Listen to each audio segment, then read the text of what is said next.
En la clase de hoy vamos a hablar de dispositivos de entrada-salida.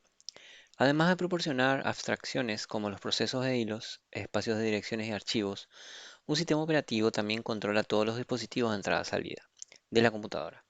Debe emitir comandos para los dispositivos, captar interrupciones, manejar errores. Adicionalmente debe proporcionar una interfaz simple y fácil de usar entre los dispositivos y el resto del sistema. Hasta donde sea posible, la interfaz debe ser igual para todos los dispositivos, es decir, brindar una independencia de dispositivos.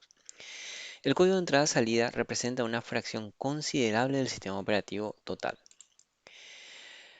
Vamos a hablar de los dispositivos de entrada-salida, vamos a hablar de controladores, vamos a hablar de la entrada-salida por asignación de memoria, de DMA y de interrupciones. Habíamos visto inicialmente, que el sistema operativo tiene una función principal que es ser un intermedio entre las aplicaciones y el hardware, además de administrar los dispositivos de hardware. Estos dispositivos se administran mediante interrupciones y excepciones. Los dispositivos de entrada-salida básicamente se pueden dividir en dos categorías, los dispositivos de bloque y los dispositivos de caracteres. Un dispositivo de bloque va a almacenar información en bloques de tamaño fijo, cada uno con su propia dirección. Los tamaños de bloque comúnmente varían de 512 bytes hasta 32.768 bytes. Todas las transferencias se realizan en unidades de uno o más bloques completos y consecutivos. La propiedad esencial de un dispositivo de bloque es que es posible leer o escribir cada bloque de manera independiente de los demás. Los discos duros, DVDs y memorias USB son dispositivos de bloque comunes. El otro dispositivo de entrada-salida es el dispositivo de carácter. Un dispositivo de carácter envía o acepta un flujo de caracteres, sin importar la estructura del bloque. No es direccionable y no tiene ninguna operación de búsqueda. Las impresoras, las interfaces de red, los mouses y la mayoría de los demás dispositivos que no son parecidos a los discos se pueden considerar como dispositivos de caracteres. Este esquema de clasificación no es perfecto. Hay algunos dispositivos que no se adaptan a esta clasificación. Por ejemplo, los relojes no son direccionables por bloques y tampoco generan ni aceptan flujos de caracteres. Todo lo que hacen es producir interrupciones a intervalos bien definidos. Los dispositivos de entrada-salida cubren un amplio rango de velocidades, lo cual impone una presión considerable en el software para obtener un buen desempeño sobre muchos órdenes de magnitud en las velocidades de transferencia de los datos. A veces tienen que lograr intermediar entre la velocidad de transferencia de un teclado y de un disco duro. Por lo general, las unidades de entrada-salida consisten en un componente mecánico y un componente electrónico. A menudo es posible separar las dos porciones y proveer un diseño más modular y general. El componente electrónico se llama controlador del dispositivo o adaptador. En un teclado, por ejemplo, el componente mecánico serán cada una de las teclas y el electrónico es por lo general un circuito integrado. Cada controlador tiene unos cuantos registros que se utilizan para comunicarse con la CPU. Al escribir en ellos, el sistema operativo puede hacer que el dispositivo envíe o acepte datos, se encienda o se apague, o realice cualquier otra acción. Al leer de estos registros, el sistema operativo puede conocer el estado del dispositivo, si está preparado o no para aceptar un nuevo comando, si sigue estando de esa manera. Además, los registros de control de muchos dispositivos tienen un buffer de datos que el sistema operativo puede leer y escribir.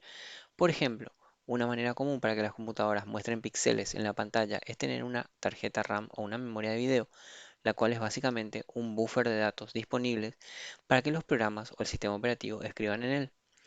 De todo esto surge la cuestión acerca de cómo se comunica la CPU, el procesador, con los registros de control o los buffers de datos de los dispositivos de entrada-salida.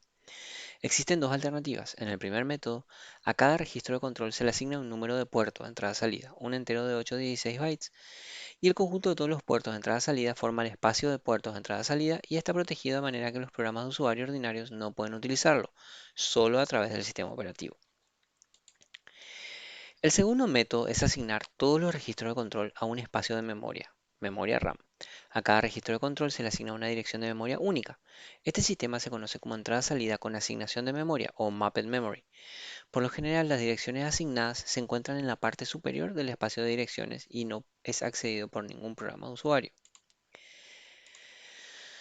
Sin importar que una CPU tenga o no entrada-salida por asignación de memoria, necesita direccionar los controladores de dispositivos para intercambiar datos con ellos. La CPU puede solicitar datos de un controlador de entrada-salida un bit a la vez, pero al hacerlo se desperdicia el tiempo de CPU. Es decir, tengo que realizar una instrucción de CPU por dato leído, por lo que a menudo se utiliza un esquema distinto, conocido como DMA o acceso directo a memoria, Direct Memory Access. El sistema operativo solamente puede utilizar DMA si el hardware tiene un controlador de DMA, que la mayoría de los sistemas operativos modernos tienen. Algunas veces este controlador está integrado a los controladores de disco o otros controladores, pero dicho diseño requiere un controlador de DMA separado para cada dispositivo. Lo más común es que haya un solo controlador de DMA disponible, por ejemplo, en la placa madre principal, para regular las transferencias a varios dispositivos, a menudo de forma concurrente.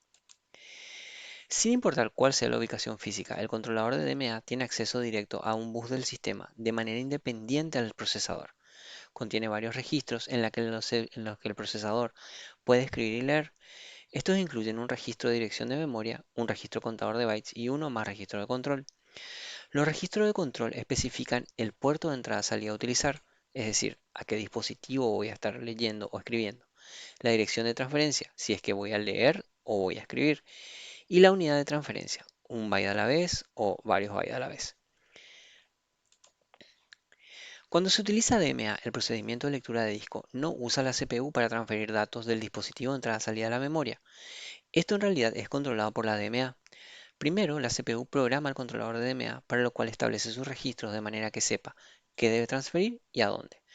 También emite un comando al controlador de disco para indicarle que debe leer los datos del disco en su buffer interno y, cuando hay datos del buffer del disco en el buffer interno, transferirlos a la memoria. Y esta transferencia la hace la controladora de la DMA.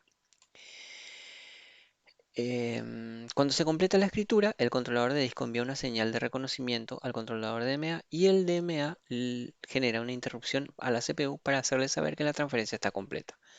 Cuando el sistema operativo inicia, no tiene que copiar todo el bloque de disco a la memoria porque ya se encuentra ahí gracias a la DMA. En clases anteriores ya hemos hablado de las interrupciones, pero las volveremos a repasar. A nivel de hardware, las interrupciones funcionan de la siguiente manera. Cuando un dispositivo de entrada-salida terminó el trabajo que se le asignó, produce una interrupción. Esta señal es detectada por un chip controlador de interrupciones, que después decide lo que debe hacer. Si no hay ninguna otra interrupción pendiente, el controlador de interrupciones procesa esa interrupción. Si hay otra en progreso, el dispositivo solo ignora la interrupción por el momento. La señal de interrupción hace que la CPU deje lo que estaba haciendo y empiece a realizar el procedimiento de servicio de interrupciones. Antes de iniciar el proceso que va a manejar la interrupción, el hardware va a guardar cierta información. Esta información que se guarda y el lugar donde se guarda varía considerablemente entre un procesador y otro. Como mínimo, se debe guardar un contador de programa para que se pueda reiniciar el proceso que se interrumpió y además todos los registros visibles y un gran número de registros internos que se pueden guardar. Un concepto clave en el diseño de software entrada-salida se conoce como independencia de dispositivo. Lo que significa es que debe ser posible escribir programas que puedan acceder a cualquier dispositivo de entrada-salida sin tener que especificar el dispositivo por adelantado. Por ejemplo, un programa que va a leer un archivo como entrada debe tener la capacidad de leer un archivo sin importarle que sea de un disco duro, de un DVD o de una memoria USB.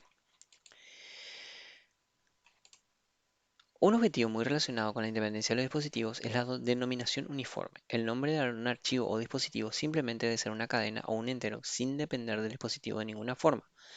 Los discos, por ejemplo, en Windows son letras, sin importar que sean discos duros, ópticos o memorias flash. Otra cuestión importante relacionada con el software entrada-salida es el manejo de errores. En general, los errores deben manejarse lo más cerca del hardware que sea posible. Si el controlador descubre un error de lectura, debe tratar de corregir el error por sí mismo. Si no puede, entonces el software controlador del dispositivo debe manejarlo, tal vez solo tratando de leer el bloque de nuevo. Muchos errores son transitorios y comúnmente desaparecen si se repite la operación. Solo si los niveles inferiores no pueden lidiar con el problema, los niveles superiores deben saber acerca de ello. En muchos casos, la recuperación de los errores se puede hacer de manera transparente a un nivel bajo sin que los niveles superiores se enteren siquiera sobre el error. Otra cuestión clave es las transferencias síncronas de bloqueo contra las asíncronas, controladas por interrupciones. La mayoría de las operaciones de entrada-salida son asíncronas, es decir, el procesador inicia una transferencia y se va a hacer algo más hasta que llega la interrupción. Los programas de usuario son mucho más fáciles de escribir si las operaciones de entrada-salida son de bloqueo. Después de una llamada al sistema read, el programa se suspende de manera automática hasta que hay datos disponibles de lectura. Depende del sistema operativo hacer que las operaciones, que en realidad son controladas por interrupciones, parezcan de bloqueo para los programas de usuario. Otra cuestión relacionada con el software de entrada-salida es el uso de buffer. A menudo los datos que provienen de un dispositivo no se pueden almacenar directamente en su destino final. Por ejemplo, cuando un paquete llega de la red, el sistema operativo no sabe dónde colocarlo hasta que ha almacenado el paquete en alguna parte y lo examina. Además, algunos dispositivos tienen severas restricciones de tiempo real, por ejemplo, los dispositivos de audio, por lo que los datos se deben colocar en un buffer de salida por adelantado para desacoplar la velocidad a la que se llena ese buffer de la velocidad a la que se vacía, de manera que se eviten subdesbordamientos. El uso de buffer involucra una cantidad considerable de copiado y a menudo tiene un importante impacto en el rendimiento de entrada-salida. El concepto final que mencionaremos aquí es la comparación entre los dispositivos compartidos y los dispositivos dedicados. Algunos dispositivos de entrada-salida, como los discos, pueden ser utilizados por muchos usuarios a la vez. No se producen problemas debido a que varios usuarios tienen archivos abiertos en el mismo disco al mismo tiempo. Otros dispositivos, como las unidades de cinta, tienen que estar dedicados a un solo usuario hasta que éste termine. Después, otro usuario puede tener la unidad de cinta. Si dos o más usuarios escriben bloques al azar en la misma cinta, definitivamente no va a funcionar. Al introducir los dispositivos dedicados o no compartidos, también se introduce una variedad de problemas, como los bloqueos. De nuevo, el sistema operativo debe ser capaz de manejar los dispositivos compartidos y dedicados de una manera que evite problemas. Finalmente, el software entrada-salida se organiza en cuatro capas. Cada capa tiene una función bien definida que realizar y una interfaz bien definida para los niveles adyacentes. La funcionalidad de las interfaces difieren de un sistema a otro, por lo que le hablaremos de generalidades. La primera de estas capas, la más inferior y la más cercana al dispositivo, será la de la controladora del dispositivo. Una controladora de dispositivo va a tener dos partes. Una va a estar ligada directamente al dispositivo en sí y formar parte de su programación interna, por ejemplo, generando interrupciones. Y la otra está en el kernel del sistema operativo y suele ser conocida como drivers, que son los programas que debemos instalar para usar al máximo las características del dispositivo. Por encima está la parte del kernel que es independiente del dispositivo. La función básica del software independiente del dispositivo es realizar las funciones de entrada-salida que son comunes para todos los dispositivos y proveer una interfaz uniforme para el software a nivel de usuario. Aunque la mayor parte del software entrada-salida está dentro del sistema operativo, una pequeña porción de esta son bibliotecas vinculadas entre sí con los programas de usuario e incluso programas enteros que se pueden ejecutar desde el exterior del kernel. Las llamadas al sistema, incluyendo las llamadas al sistema de entrada-salida, se realizan comúnmente mediante procedimientos de biblioteca. Eso es todo por hoy. Hemos visto diferentes métodos para administrar el intercambio de datos entre los dispositivos de entrada-salida de la CPU, los diversos objetivos que debe cumplir el sistema operativo referente a los dispositivos de entrada-salida y los niveles de trabajo de los dispositivos de entrada-salida. Nos vemos en la siguiente clase.